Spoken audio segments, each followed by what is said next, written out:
we're going to discuss about the different PPEs that you're going to wear just in case you're going to handle a patient under airborne infection. In case you're going to have contact with an airborne infected patient, you need to wear a specialized mask. And we call this mask respirator mask, N95. The problem with N95, it comes in different sizes and different design.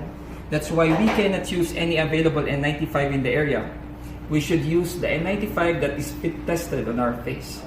How are we going to know the correct size for us? By doing the fit test. Fit test is being done upon starting work and should be repeated every 2 years. Or if there's a significant change in your weight, you lose weight or you gain weight a lot, we need to repeat your fit test. How am I going to wear it? Put your hands under, put it in front of your face. Same like surgical mask, put one strap up and one strap down. One strap up and one strap down. It should be touching the skin at the base of the neck. If you have a hair, it should be under the hair. After wearing the N95 mask, don't forget to press or seal the metal nose piece on the mask. Using your 2 fingers, seal the metal nose piece from center going outward. And then perform seal check. If there is air going on the sides of the mask, meaning that the mask is not completely sealed. If you don't feel any air, meaning the mask is sealed. If you have staff like Muslims, female Saudi, and they're wearing veil, the N95 should be put under the veil. It should be touching the skin. Now, if you're going to remove your N95 mask, be careful also not to touch the front portion of the PPE.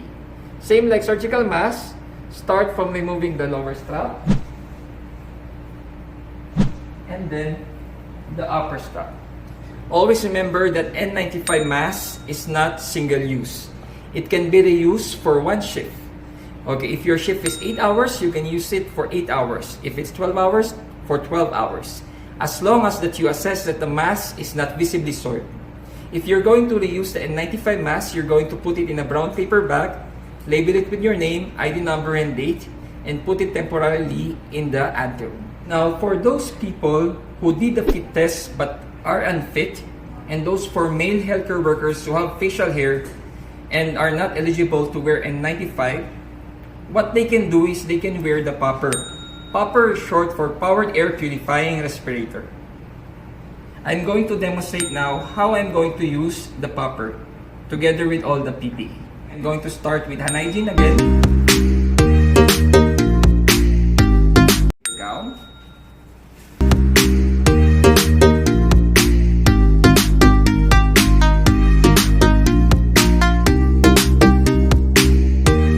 After the gown, it would be the PAPR. And this is the PAPR or PAPR. These are for those people who are unfit, who doesn't have N95. How you're going to put it? Here, look for the opening on the hood. Attach the tube by pressing this purple button. And then put it over your head.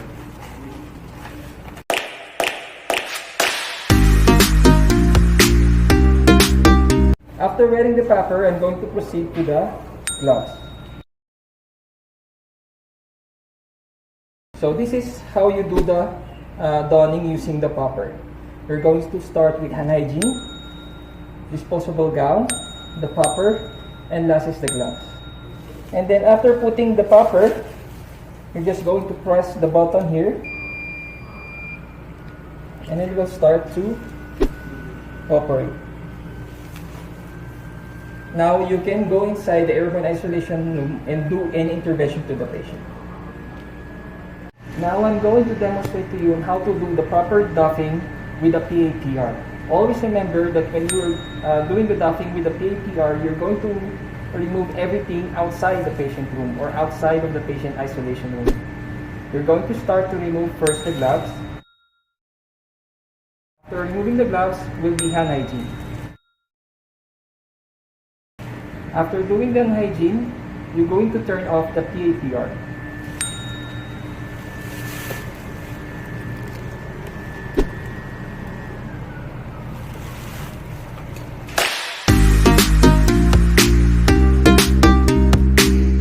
sure when you remove the PAPR, you're going to remove everything from the back. You're not allowed to touch the front portion of the hood because this is considered contaminated as well.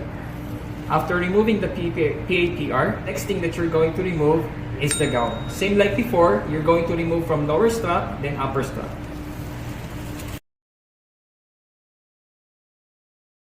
After removing everything, you're going to perform hand hygiene again. So this is the proper step of doffing with the PAPR. You're going to start to remove the gloves first, then do hand hygiene, then the PAPR, and then the gown, and do hand hygiene again. Always remember that you need to clean the PAPR every after patient use. How you're going to clean it? By using the low-level disinfectants that we have. Okay, for in the case of our hospital, we have this SSDD. This is the brand name for quaternary ammonium compound, or you can either use alcohol wipes, 70% isopropyl alcohol. Always remember the technique. You start from the cleanest to the dirtiest. In the case of the PAPR, the cleanest would be the one inside, and you're going from the outside of the hood, and the dirtiest would be this machine because we are touching this one. How you're going to do it? First, wear disposable gloves. And then after wearing disposable gloves, take a set or ample amount of tissue towel, spray it with your low-level disinfectant, whatever chemical that you have. It could be alcohol or quaternary ammonium compound. Wipe first from the cleanest part, from inside, going outside. Proceed to the tubing and to the machine itself. Okay, always from the cleanest to the dirtiest. After this, leave it for at least 10 minutes because that is the needed contact time in order for the chemical to thoroughly disinfect the machine. In case you are busy and you don't have enough time, according to the CBIC, at least 1 full minute. In case you have an available coverall bodysuit in your hospital, you can wear the bodysuit as an extra precaution whenever you're dealing patients having COVID or MERS-CoV. How you're going to wear this one? You're going to wear the bodysuit first, and then after the bodysuit, you're going to wear the gown over the bodysuit, plus gloves, goggles, and face shield. So that's it. Follow within the standards precaution, do hand hygiene, and follow whatever the protocols that are being implemented in your hospital by your infection control department. I hope that you learned something about our video, especially that we have a rampant cases of COVID 2019. Again, this is Peter J. Jacob of Dr. Suleiman Al Habib Hospital. Keep safe, everyone.